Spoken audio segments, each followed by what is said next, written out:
Buenos días a todos y todas. Mi nombre es Miguel Hueso Mixco y tengo el gusto de dar la bienvenida a la última de nuestras jornadas Redescubriendo a Salarrué, una actividad que está siendo organizada por instituciones costarricenses como la Universidad de Costa Rica, el CICLA, Repensar Latinoamérica y del Salvador, UC Editores, el Museo de la Palabra y la Imagen y FLACTO El Salvador.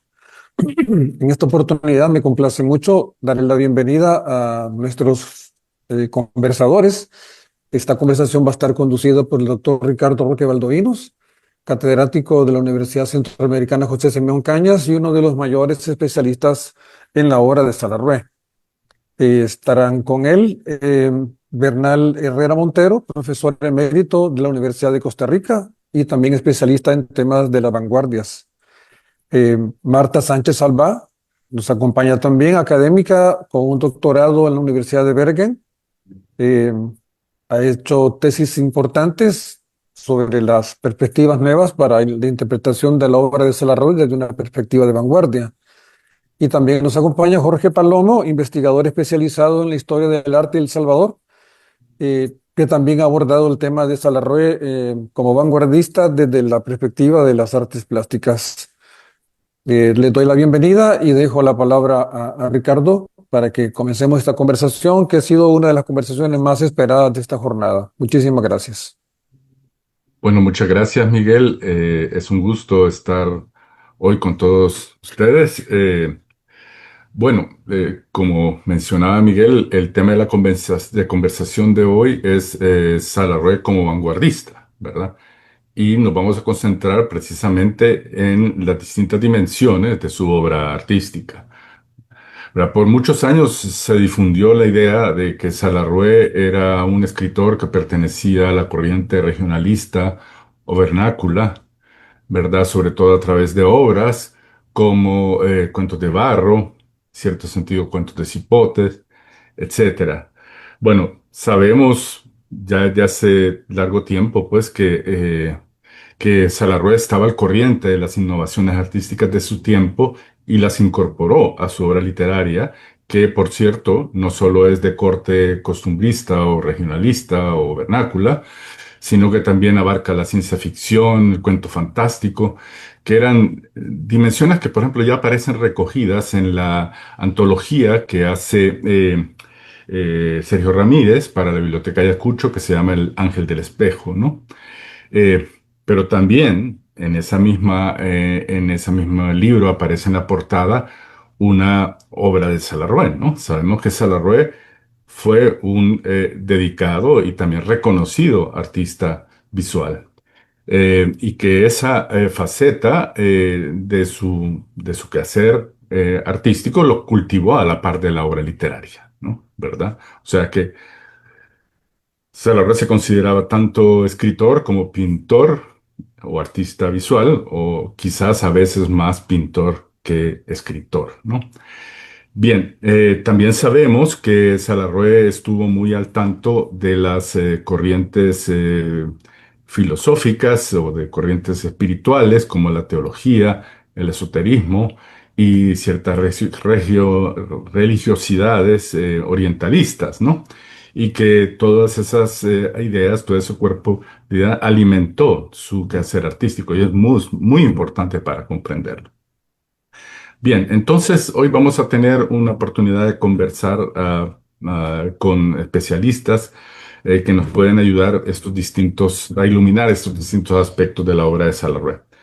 Bueno, quisiera comenzar con una pregunta para Bernal Herrera, ¿verdad?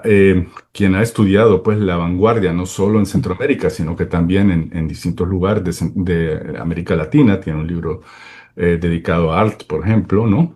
Eh, pero ¿en qué sentido podemos considerar a Salarrué un vanguardista, ¿no? Aun cuando no se haya suscrito a ninguno de los ismos que suelen asociarse con que en este término, que si cubistas, que si surrealistas, etcétera, ¿no? ¿verdad? Y esto pareciera ser que no solo es algo propio de Salarroé, sino que más bien de cómo se recibe y se apropia la vanguardia desde nuestro lado del mundo, ¿verdad? Entonces, quisiera que Bernal nos ayudara con esto para comenzar. Creo que tienes que encender tu... Ahora sí. Ahora sí. Ujú. Muy bien. Entonces, bueno, empiezo agradeciendo a las personas que organizan estas jornadas, por la amable invitación y extendiendo un saludo tanto acá a las personas colegas en esta mesa como al público. La pregunta que plantea Ricardo es una pregunta, me parece a mí crucial, muy interesante para el tema de las vanguardias, que puede verse en, digamos, en varios niveles. Un primer nivel que yo mencionaría es el tema de la modernidad y de la modernización. O sea, las vanguardias fueron vistas en su momento como movimientos muy modernizantes de la literatura, un movimiento que dejaba atrás la, toda una serie de tradiciones, en especial la tradición realista y la tradición modernista. Y en esa medida, el cómo se conciben las vanguardias tiene que ver con toda una concepción de qué es la modernidad, en este caso específicamente la modernidad literaria. La manera más usual de concebir la modernidad en el tema literario de las vanguardias es suponer, asumir un modelo que es el modelo, digamos, que yo llamo ortodoxo, que es el modelo de vanguardias agrupadas en escuelas. Es el modelo más clásico en Europa. Ahí tenemos, claro está, el dadaísmo, el futurismo, el surrealismo y todos esos ismos, ¿verdad? Que son bastante conocidos. Y estos movimientos en Europa tienen una serie de características, toda una gesticulación, digamos, que es digamos, una cierta tendencia a teorizar qué debiera ser la literatura, cómo debiera ser la escritura, cuáles son los fines para los que se escribe, etcétera. Y tiene una característica muy particular que es, digamos, la gran importancia que se le da al experimentalismo lingüístico. O sea, hay una ruptura muy fuerte con todo lo que son las tendencias, digamos, realistas literarias previas. Entonces, en las vanguardias tenemos como dos grandes, digamos, hay un gran impulso que es el impulso renovador y hay una manera muy específica de hacerse que es a través de los sismos. En América Latina tenemos una situación que es un poco más compleja. ¿Por qué? Porque ya hay un movimiento previo que ha ejecutado una gran modernización literaria, que es el modernismo, que su nombre mismo lo dice, aspiró a modernizar la literatura y modernizó muchas cosas, cambió, renovó, etcétera. Y el modernismo deja, digamos así, dos grandes formas de modernizar la literatura, que es el subjetivismo y el esteticismo. O sea, una influencia muy grande en que la literatura no sea simplemente un registro de la realidad, que no sea simplemente una escritura de corte político, social, como había sido en buena parte del siglo XIX, y además un énfasis en los aspectos, digamos, como de la subjetividad. Esto, de una u otra manera, es asumido por una serie de autores y autoras, porque también hay mujeres, caso como María Luisa Bombal en Chile, que de una u otra manera ya arrancan, no como los modernistas del realismo previo, sino que arrancan del modernismo y van más allá que en mi opinión son vanguardistas, aunque no estén metidos en ningún ismo. ¿Por qué no están metidos en ningún ismo? Porque no teorizan digamos, su quehacer, o sea, no establecen una escuela. Y eso es muy interesante porque vean ustedes que las vanguardias se supone que son un movimiento liberador y en el caso de las vanguardias europeas son más bien, se vuelven muy ortodoxas. O sea, Bretón ejecuta yo no sé cuántas literalmente purgas, era como el estalinismo literario. O sea, el que no escribía de cierta manera simplemente lo sacaban del movimiento. O sea que ese movimientos tan, en principio tan liberadores acaban siendo realmente pues, en alguna medida camisas de fuerza. Acá en América Latina, como ya lo mencionó Ricardo, hay una serie de autores y autoras que se apropian de los repertorios formales que están siendo creados, pero que hay que hacer dos acepciones. Primero, esos repertorios están siendo creados no solo en Europa, sino también acá. O sea, estos autores hispanoamericanos no son simplemente receptores de lo que están haciendo los europeos, sino que también son productores de sus propios repertorios. Un ejemplo para mí clásico es el de Asturias. O sea, Asturias se han hecho no sé cuántas investigaciones sobre la influencia del surrealismo en Asturias y yo realmente casi no conozco nada sobre qué pudo haber influido Asturias en el surrealismo, que sin duda también lo hizo. Lo que pasa es que ese es un problema de la crítica literaria mayoritaria que tiende a ver las relaciones entre Europa y América Latina y Centroamérica más todavía como que nada más recibimos y no ofrecemos. Y yo creo que eso no es así. Entonces, un autor como Salarrué está muy metido en toda esta dinámica. ¿Por qué? Porque Salarrué, como ya lo dijo Ricardo, está muy al tanto de lo que está pasando, de lo que está pasando en Europa, de lo que está pasando también en Hispanoamérica. Es un autor muy renovador, es un autor cuya escritura es una escritura que no es una escritura realmente realista, ¿verdad?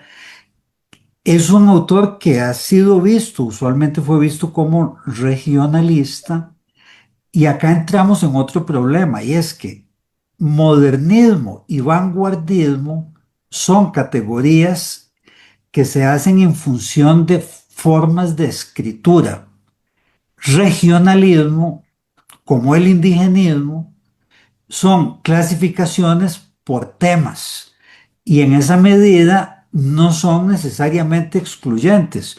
Hombres de maíz de Asturias puede ser visto simultáneamente como indigenismo por el tema y como vanguardismo por la escritura. Y lo mismo pasa con un autor como Salarrué, que, no sé, Cuentos de Barro, desde un punto de vista temático, sería un libro adscribible al regionalismo, pero no desde el punto de vista de lo que se concibe el regionalismo como una escritura más bien realista, etcétera. Esto sería otro tema, porque realmente de los tres clásicos del regionalismo, que son Doña Bárbara, Don Segundo Hombre y La Vorágine, el único realmente que tiene algo de regionalista o de realista, que es más realista, es Doña Bárbara, que sin embargo es una novela súper alegórica, ¿verdad? Ujú. Entonces, aquí lo que tenemos, con esto voy como cerrando, lo que tenemos es dos problemas, digamos. Uno es un problema de concebir las vanguardias exclusivamente según los modelos europeos, que ni siquiera en Europa todos los autores vanguardistas son así. Si uno concibe, digamos, la fase final de Valle Inclán, la etapa del ruedo ibérico, etcétera, como una etapa vanguardista, que yo creo que lo es, toda la etapa del Esperpento, etcétera, ahí no hay un ismo de una manera tan definida, ¿verdad? No sé, Ujú. ¿Qué pasa con el vanguardismo de García Lorca? No hay tampoco un ismo, ¿verdad? Es interesante que España, pues, sea vista como periférica con respecto a Europa Central en términos de las vanguardias. Entonces tenemos dos problemas. Un problema es creer que las vanguardias tienen que seguir los modelos de las escuelas europeas de vanguardia agrupadas en los ismos.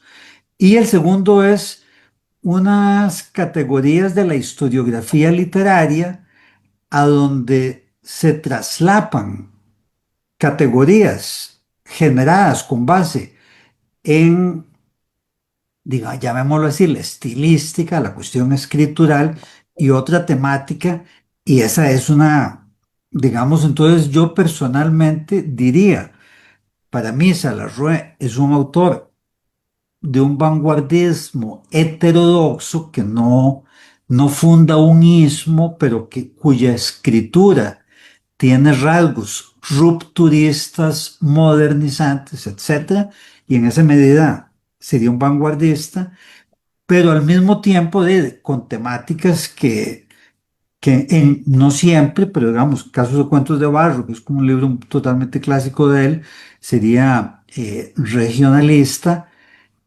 y, y bueno, no veo que sea tan contradictorio el que sean las dos cosas, porque en un caso estamos hablando del tema y en otro caso estamos hablando de la forma de escritura.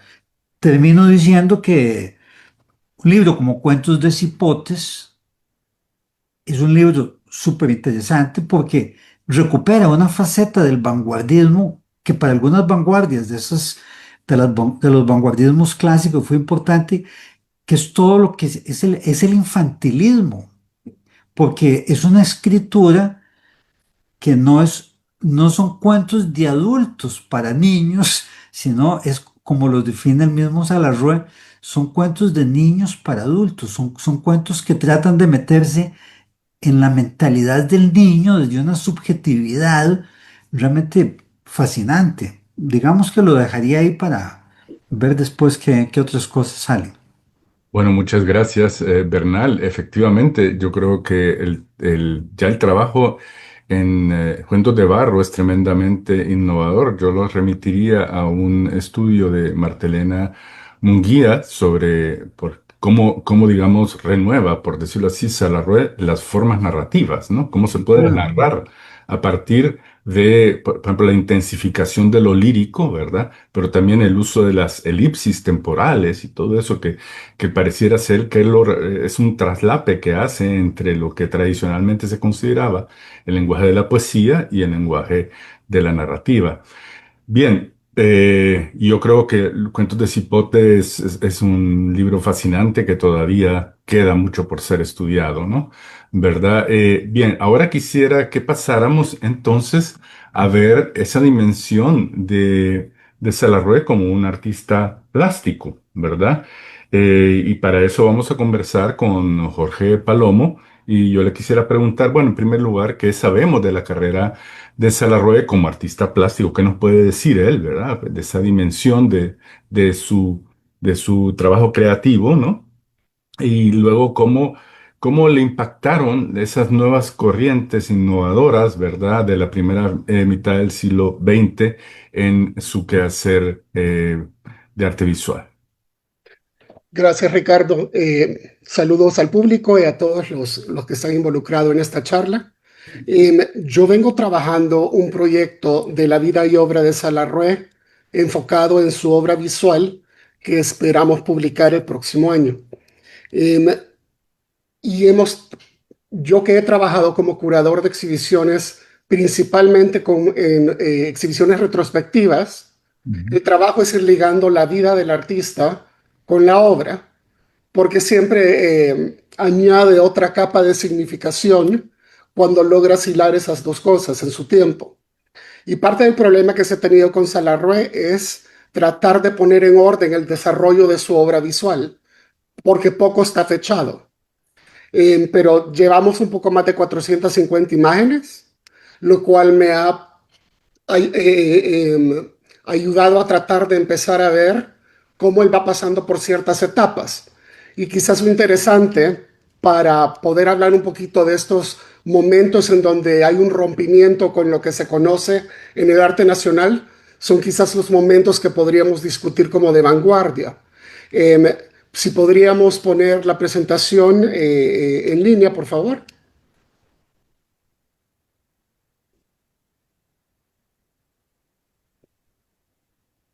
Ok, pueden pasar a la próxima imagen.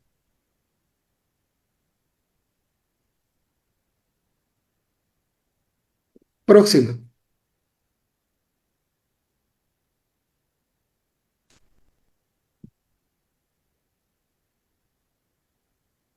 Gracias. Bueno, a diferencia de muchos artistas salvadoreños, Salarro estudió en Estados Unidos en la Academia Corcoran en Washington, D.C.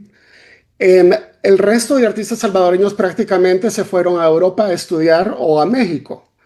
Pero en los momentos en donde él estaba listo para irse a estudiar, pues había la Primera Guerra Mundial estaba por estallar y en México la Revolución Mexicana se estaba dando.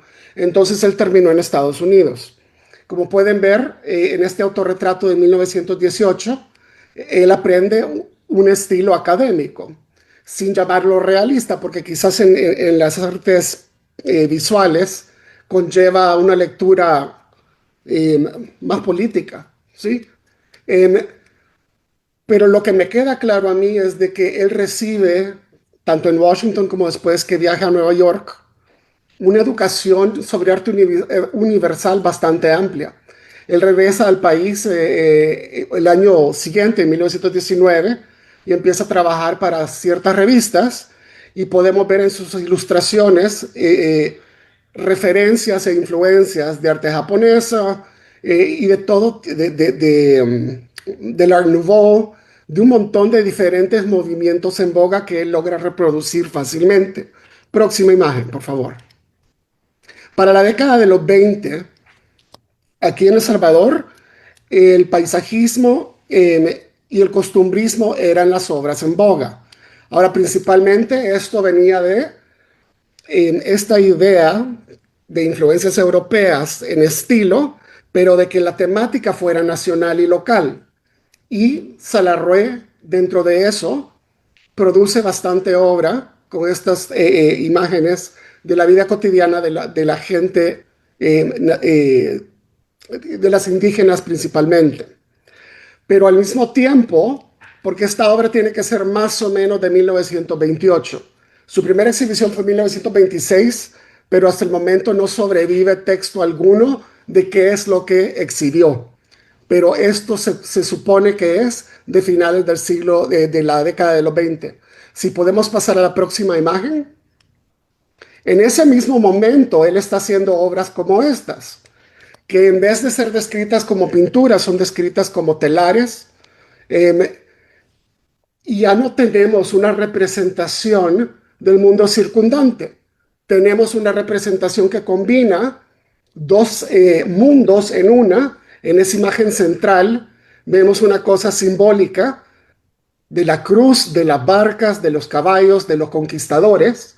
Y en el marco o el exterior de la imagen vemos la flora y fauna de las Américas.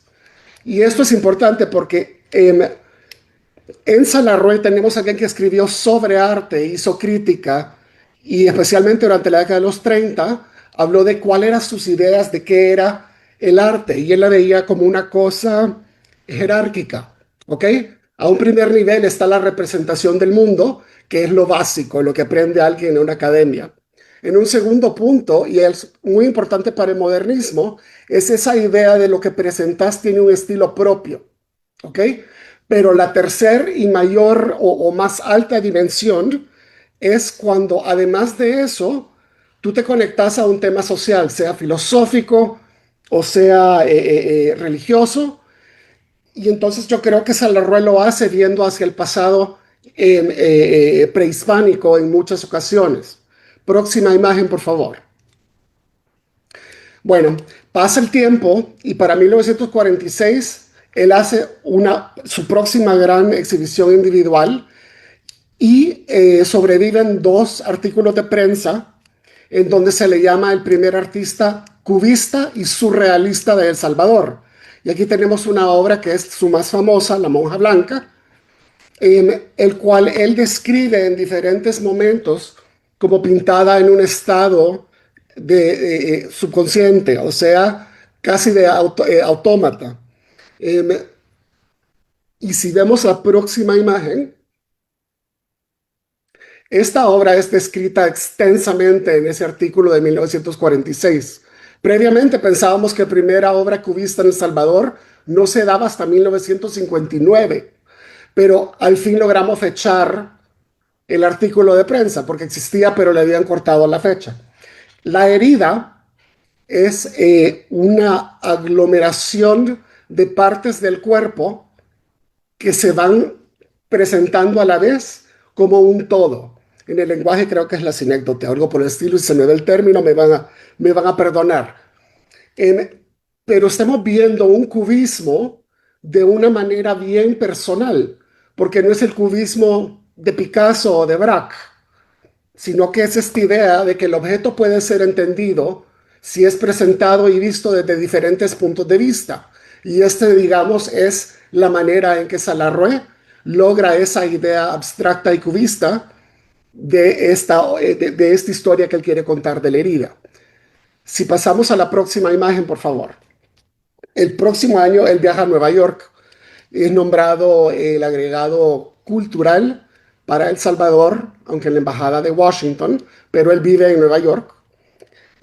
Y él logra, después de una primera exhibición, ya una exhibición individual en una galería famosa en Nueva York, que principalmente expone artistas surrealistas. O sea que ya Safarré está mezclando temas locales salvadoreños.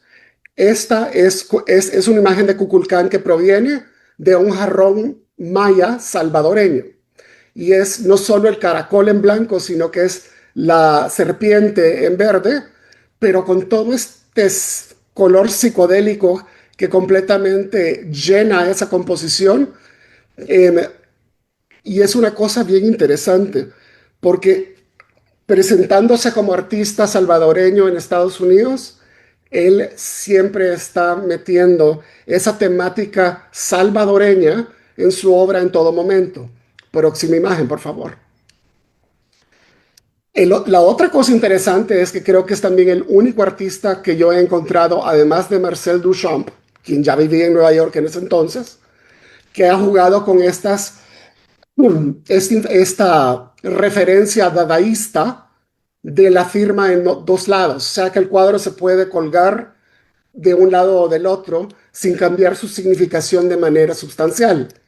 Y aquí tenemos a un monstruo marino que termina siendo esta conglomeración de partes de peces y de otros animales del mar. Si podemos pasar a la próxima imagen. Ya cuando Salarrué regresa al país en 1958, eh, el público no entiende la obra porque el público está bastante retrasado en su entendimiento de lo que se exhibe en el medio. Y lo que se está haciendo en el medio ya en los 50 es una mezcla del expresionismo, que es quizás lo que más se está dando en Europa, y él viene con una obra bastante surrealista. Pero entonces el surrealismo de vuelta, un movimiento, digamos, de ideas, pero en la temática, en la forma en que se presenta puede ser bastante diverso. Entonces hay ideas surreales en este tipo de obra por el orden en que se hace la imagen. Empezás con colores, la cubrís de negro o de un color oscuro y vas rayando para ver qué imagen te sale con el color que se había planteado previamente. Con solo darle vuelta o pasar varios días sin verla, no sabes qué color te va a salir. Pero esta idea de la mano del artista en su trazo es algo que persiste en esta obra ya tardía de Salarrué. Próxima diapositiva. Perdón. Y esta obra también sigue esa misma idea, aunque no tan obvia en todos esos colores de casi de arcoíris que están en los fondos. Interesantes son algunos de los títulos porque sí nos guían un poco hacia esas lecturas más orientalistas. Esta obra se llama Kalahamsa o el cisne primordial. Entonces, de vuelta, regresando a estas lecturas casi mitológicas de personajes en sus títulos, sigue él haciendo una obra que es por un lado surrealista, expresionista y que está formada por toda esta información del conocimiento universal que él tiene sobre no solo el arte, sino que también la literatura, la filosofía y la religión. Podríamos cerrar la presentación, por favor. Gracias. Muchas gracias, Jorge. Yo creo que nos has abierto una dimensión de Salarrué extremadamente rica y que no es muy conocida, ¿verdad? Aunque ya se han hecho importantes exposiciones de él. Recuerdo que hace unos 20 años más o menos hizo una retrospectiva en el Marte, ¿verdad? De la que se publicó un catálogo. Pero bueno, incluso algunas de las obras que tú pusiste ahora no estaban en esa exhibición y además das otras claves de cómo leer esa faceta tan rica de Salarrué, ¿verdad? Que es no solo un gran pintor, sino que uno de los grandes innovadores del arte visual en América Latina, ¿verdad? No solo en El Salvador. Bien, ahí en lo que nos mostrabas siempre aparecen, digamos, alusiones a toda esta dimensión que a él le interesó mucho, esta dimensión de una, no sé cómo podríamos llamarle, una especie como de espiritualidad alternativa, ¿verdad? Que él la explora a través de, digamos, su lectura de de la teosofía, que era muy, muy fuerte, muy influyente en El Salvador, pero también de otras corrientes, digamos, filosóficas espirituales, ¿no? ¿Verdad? Del esoterismo o de corrientes orientalistas también. Marta ha hecho una investigación sobre esta dimensión de Salarroé, pero también cómo esa dimensión se conecta con su obra artística, ¿verdad? Entonces quisiera que ella nos contara primero por qué es un referente importante esta dimensión, digámosle, de este tipo de espiritualidad y cómo eso impacta su obra. ¿Cómo puede darnos tal vez algunas claves de cómo esto impacta la obra de él? Bueno, muchas gracias. Bueno, Gracias, Ricardo. Bueno, ante todo, quiero dar las gracias a todo el mundo y por la compañía que tengo hoy conmigo. Es un gusto, es un placer. La pregunta que haces, Ricardo, referente a la teosofía, de esoterismo en general, quizás más teosofía, por descontado, es un referente. Que es importante conocer la teosofía para acercarnos a la obra de Salarrué, también. La pregunta que yo me hago es, ¿en qué sentido, por qué la teosofía influenció a Salarrué? ¿Por qué fue la teosofía y por qué no fue otros saberes o otras filosofías que por entonces, ¿no?, en Centroamérica también estaban circulando y estaban presentes, ¿no? Hay algo en la experiencia vital de Salarrué que hace, ¿no?, que la teosofía le aporta sentido, ¿no? Hay la experiencia vital en el sentido, hay una sensibilidad, ¿no?, en él que a nivel, digamos, por ejemplo, que proviene de una experiencia a nivel, empecemos como todo el mundo, ¿no?, a nivel familiar, ¿no?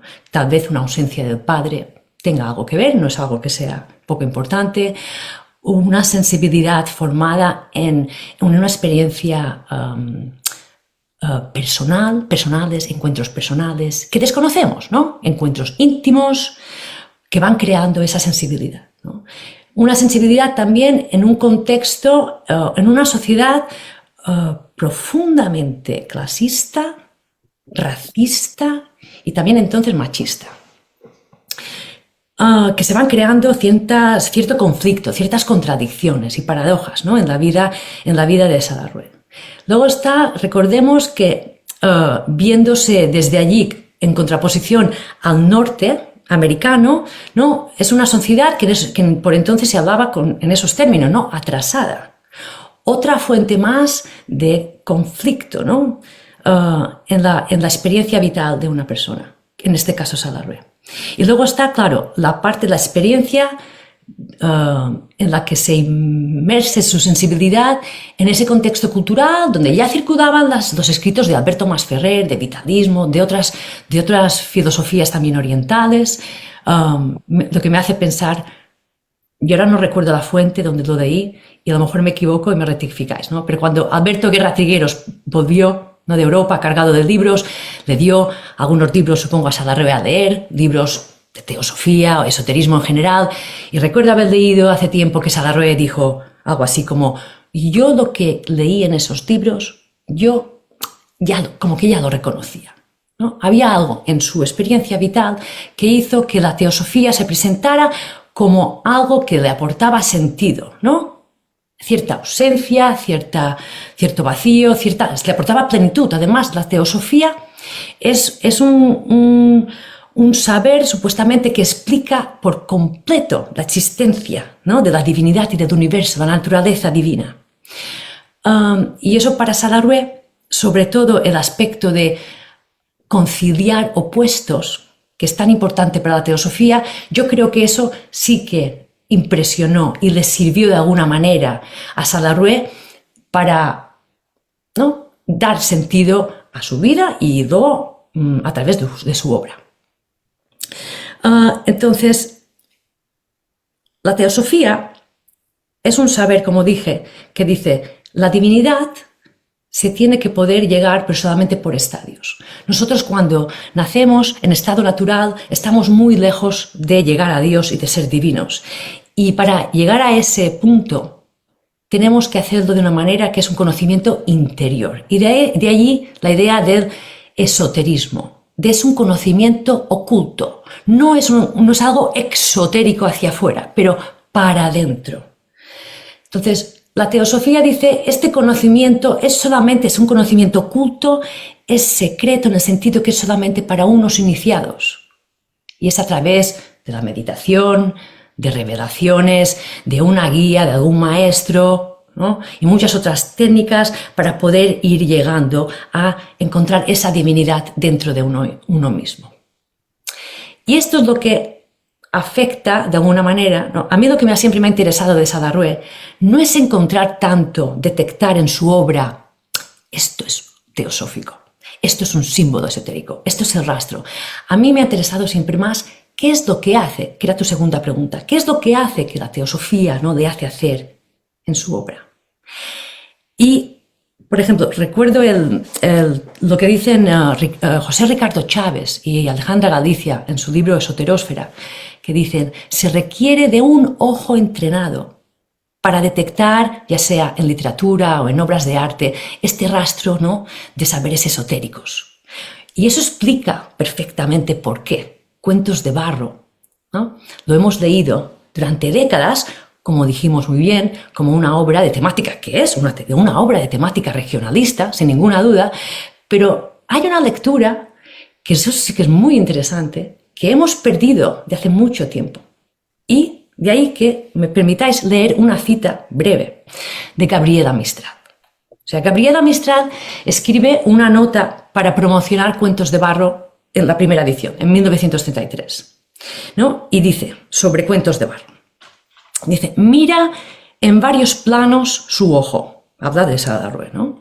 Ve lo que vemos todos, más lo que ven los mejores, más lo que vislumbrarían unos ojos hábiles para el suelo, como los de un insecto, o como los ojos que tendrían unas raíces llenas de pupilas en la ceguera subterránea. Quedémonos un segundo para volver más tarde a esto, la idea de cómo vemos que los ojos aquí, la vista ya pierde esa visualidad para convertirse, ¿no?, para irse debajo de la tierra, ¿no?, y volverse táctil. Y continúa Mistral. Extraño libro de cuentos y a pesar de lo inefable que corre por él, tan claro su esoterismo. ¿No es interesante?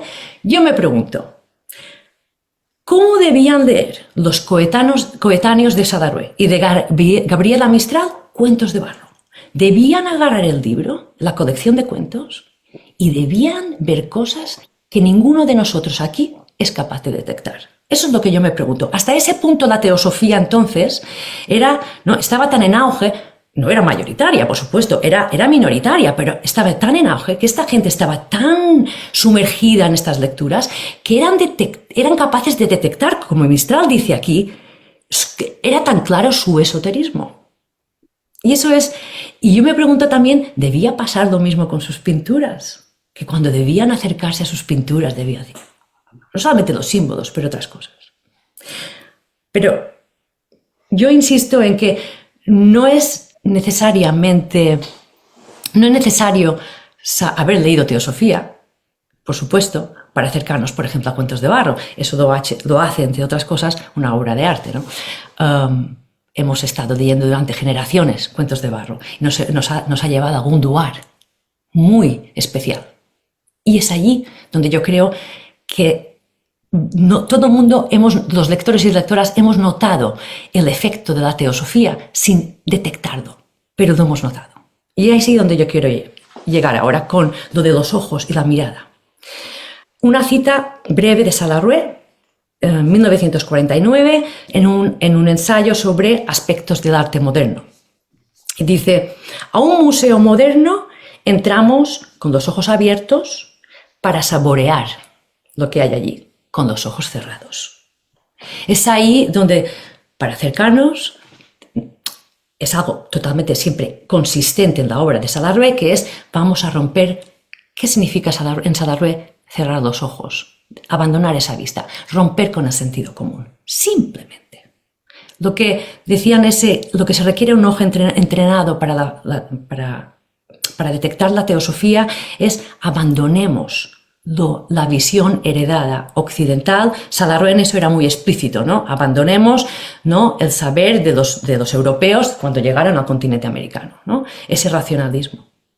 Entonces, para Salarrué, luego continúa, dice, habla del ojo mágico. Por supuesto, es algo totalmente esotérico, ¿no? Dice, aquel del cual habló Plotino. Ahora aquí ya no hablamos ni de teosofía, nos vamos para atrás, ¿no? Una referencia esotérica, ¿no?, de siglos. Dice, el ojo mágico, aquel del cual habló Plotino cuando dijo, nunca viera el ojo el sol maravilloso si antes no asumiera su forma. Es esta insistencia en la obra de Salarrué, tanto en la literatura, pero sobre todo en las pinturas se ve más, ¿no?, de abandonar la vista, de abandonar el sentido común para a través de otras sensaciones. Sobre todo él juega tanto siempre mezclando los sentidos, creando sensaciones que van afectando al lector, a la lectora o al público de sus pinturas. Y cuando vamos repitiendo obra tras obra, esta manipulación que él hace de los sentidos se convierten, ¿no?, como en ritmos. Lo que yo le llamo es un ritmo, que vamos, como cuando Jorge nos estaban enseñando estas pinturas, vemos esta espiral, ¿no?, que es constante, las espirales, en todas sus obras, ¿no?, en muchas de sus obras pictóricas. Entonces, es este ritmo en Salarrué que nos va afectando, aunque no sepamos nada de teosofía, ¿no? Y yo creo que lo dejo así por ahora. Bueno, muchísimas gracias, Marta. Muy, muy interesante lo que nos has expuesto, y además es una, digamos, como invitación a visitar de nuevo Salarrué en sus distintos aspectos, ¿verdad? Yo recuerdo que, por ejemplo, Astrid Baumann, que también ha estudiado la obra pictórica de Salarrué, mencionaba que, bueno, que algunos dicen que es de los primeros en hacer abstractos, ¿no? Lo que pasa es que los abstractos de Salarrué muchas veces eran como expresiones de sus visiones, ¿verdad? De sus viajes astrales y todas esas experiencias muy particulares que tenía, ¿no? De las que se habla mucho también, ¿verdad? Entonces yo creo que, bueno, incluso los cuentos, en Cuentos de Barro, hay esas dimensiones que podemos ir explorando, ¿no? ¿Verdad? El famoso Hacemos Malos, ¿no? ¿Verdad? La muerte de los protagonistas y cómo se transforman después cuando son devorados por los buitres, etcétera, ¿verdad? Pues ya yo creo que eso ya lo han señalado algunos críticos, ¿no? ¿Verdad? Pero bueno, yo creo que es una dimensión, y sobre todo para conectar no tanto con un dogma religioso o filosófico específico, sino como una sensibilidad, como una manera digamos, de acceder a una sensibilidad artística, o de darle peso a una sensibilidad artística en una época en que todavía, digamos, esta visión muy racionalista, eurocéntrica, dominaba, ¿verdad? Bien, quizás ya para esta última parte eh, de la conversación, les quería pues mencionar que, bueno, primero que sí, ya que yo creo que de alguna manera lo han expuesto, qué actualidad ven en la obra de Salarrué, es decir, qué tiene que decirnos Salarrué todavía a nosotros hoy, ¿no? ¿Verdad? Y para aquellos que están interesados en conocer la obra o profundizar en su obra, pues qué recomendación darían, ¿no? ¿Qué aspecto de la obra de él o qué podrían, digamos, explorar, ¿no? Bien, si quieren, comenzamos en orden por Bernal. Ujú. Sí, lo primero que yo diría al respecto es lo siguiente, volviendo al tema de las escrituras vanguardistas, si nos damos cuenta, hoy día, mucha de la escritura de las vanguardias, en especial de las vanguardias más agrupadas en ismos, son escrituras y textos que no se leen por leer literatura, sino que por leer historia de la literatura. O sea, casi nadie lee a Marinetti para leer puramente poesía, no se lee mucho de Breton, probablemente de lo que más se lea son los manifiestos, más que su obra literaria. Y ahí uno puede seguir con toda una serie de autores. ¿Por qué? Porque en alguna medida el experimentalismo a ultranza implicaba romper de viaje con categorías como los personajes, las tramas, en algunos casos, etcétera. Y entonces van quedando como experimentos cuyo principal valor es lo que permiten hacer a otros autores. Las vanguardias más heterodoxas, dentro de las que yo ubicaría a Salarrué, no. La gente sigue leyendo a Salarrué para leer literatura. O sea, decía Borges que algunos autores pertenecían a la literatura y otros a la historia de la literatura. Bueno, Salarrué pertenece a la literatura, evidentemente también a la historia, pero en esa medida leer a Salarrué hoy día, en primer lugar, es tan placentero como lo fue siempre. Ahí hay una experiencia puramente o sea, no hace falta ser. Para leer a Breton, Nadia y las novelas surrealistas, hay que tener algún interés en el surrealismo. O sea, digo, estoy generalizando, probablemente indebidamente. La mayor parte del público lector no va a tener mucho interés en leer esos experimentos. De la misma forma que ya, no sé en México, por ejemplo, qué público lector general lee el estridentismo, ¿verdad? No.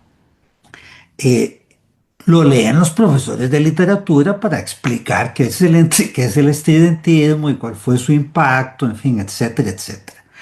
Salarrué, igual que Asturias, igual que el Borges no ultraísta, sino, ¿verdad? Igual que Arte, en fin, etcétera, etcétera, igual que María Luisa Bombal, todos estos Pablo Palacios, ahí, ¿cómo es que se llama?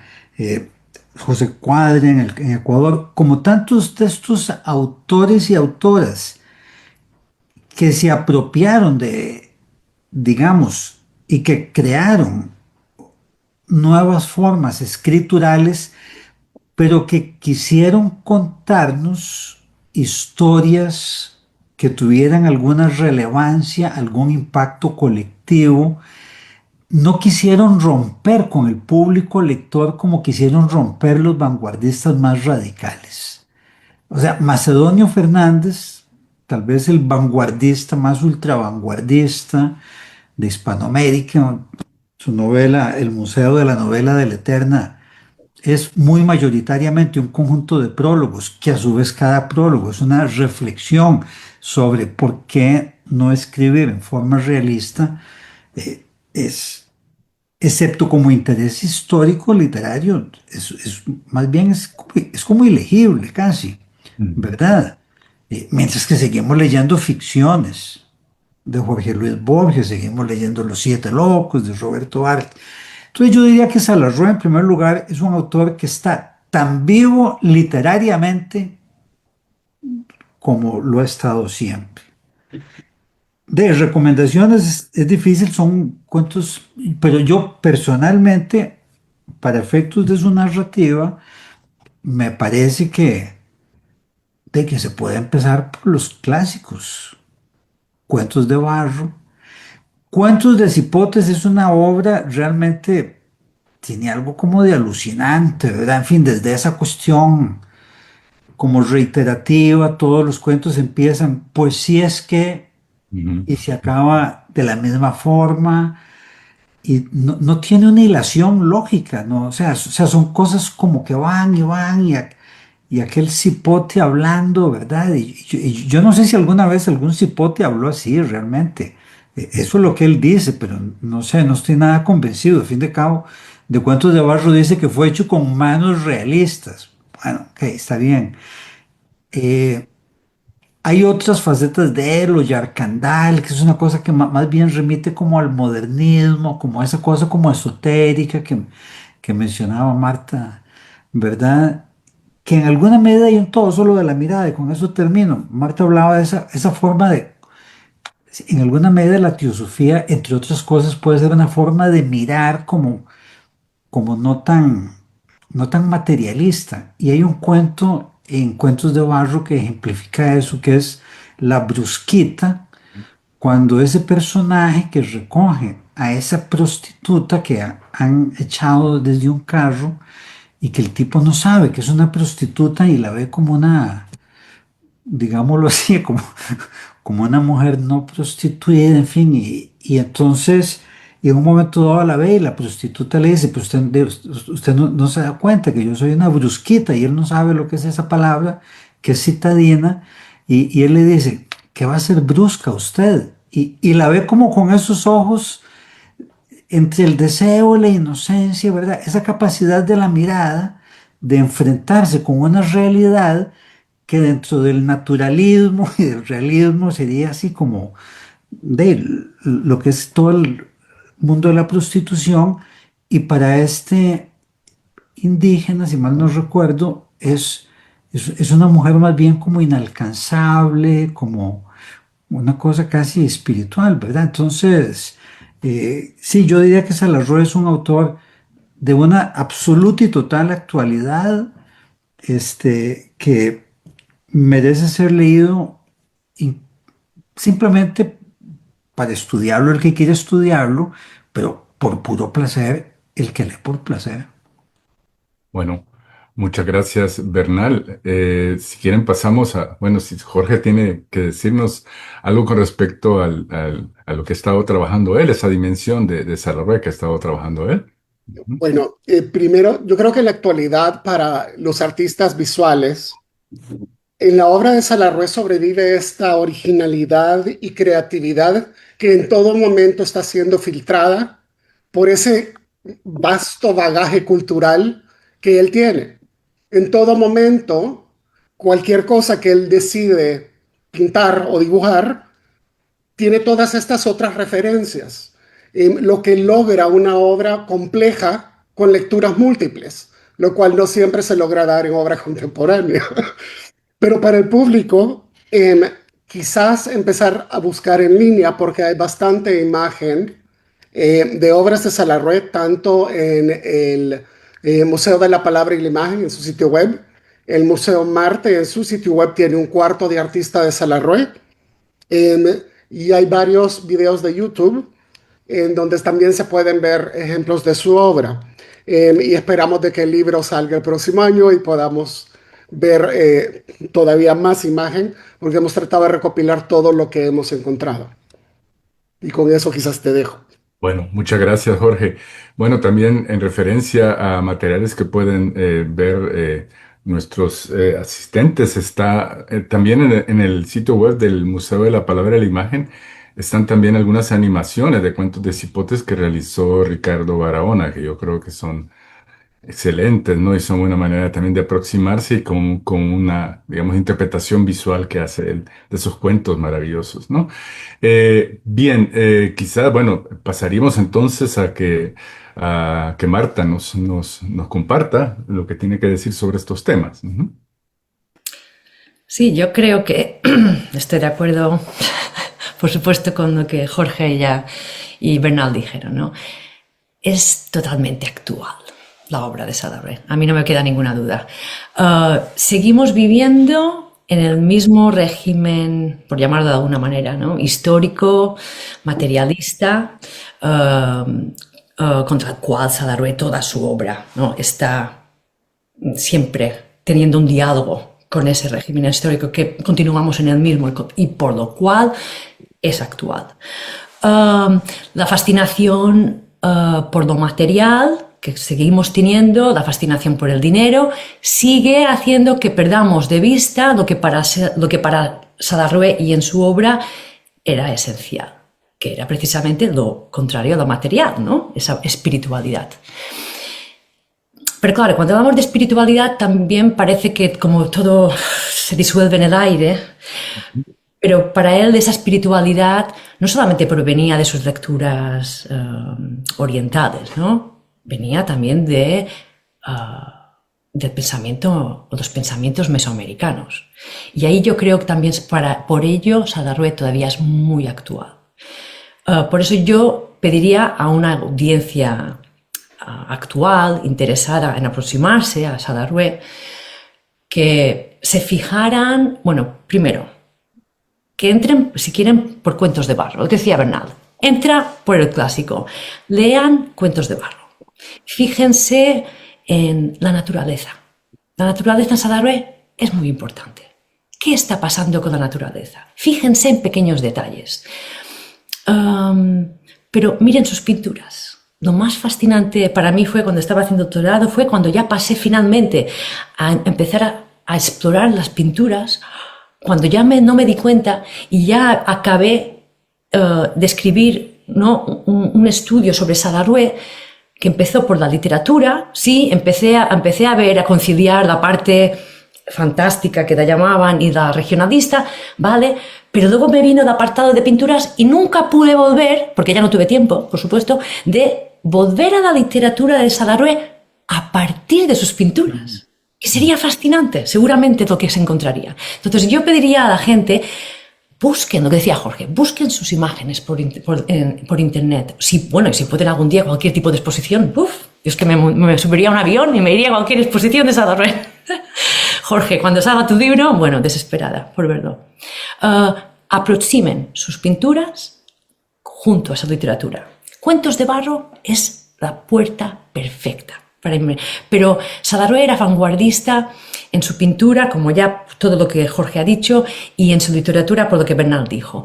Era vanguardista en su literatura, sobre todo en los cuentos, ¿no? cortos y los relatos cortos.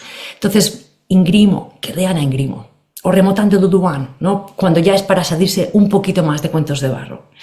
Y en las pinturas que presten atención a lo que llamo los ritmos, lo que se va repitiendo. Es como los detectives, ¿qué somos? ¿No? Sino vamos buscando siempre patrones que se van repitiendo. En Sadarway, en sus pinturas hay tantas cosas que se repiten, ¿no? Cuando Jorge me dice, sí, yo ya vi ese patrón que pasa algo en las deformaciones de las manos, digo, si ya hubiera conocido a Jorge antes. Presten atención a repeticiones, reverberaciones, vibraciones y déjense, como dijo el otro día en la primera semana, déjense enamorar por el vitalismo de Sadarway, ¿no? Yo creo que así ya, breve y bonito. Bueno, bueno, les agradezco. Yo creo que ha sido una sesión muy fructífera que nos ha dejado a todos entusiasmados por Salarrué, ¿no? Por revisitarlo para los que ya lo conocemos, pero también creo que es una invitación para conocerlo para aquellos que no están muy familiarizados con él, lo que es primera vez que, que escuchan algo sobre su obra literaria y pictórica. Miguel, no sé si hay por ahí algunos comentarios que quisiéramos No sé, compartir. quisiera preguntar, vamos a ver si hay algo. Ajá. Del Por el- público. Sí, ¿verdad? Porque yo no tengo acceso, quiero sí, ver, esto que está en debe el estar. máster. Parece que no Bueno, tenemos mayor cosa ahora. ujú. A mí no me quedaría más que agradecerles su participación. Ha sido una mesa extraordinaria. Yo le he escuchado en primera fila, afortunadamente. Me siento muy agradecido, fascinado con las tres intervenciones. Y bueno, damos por concluidas estas jornadas Redescubriendo Salarrué. Esperamos volver el próximo año en una alianza con estas entidades que nos hemos involucrado en esta primera iniciativa, traer un nuevo tipo, nuevas conversaciones sobre otros autores que nos interesa volver a ellos y redescubrirlos. Muchísimas gracias a los tres, a los cuatro. Muchas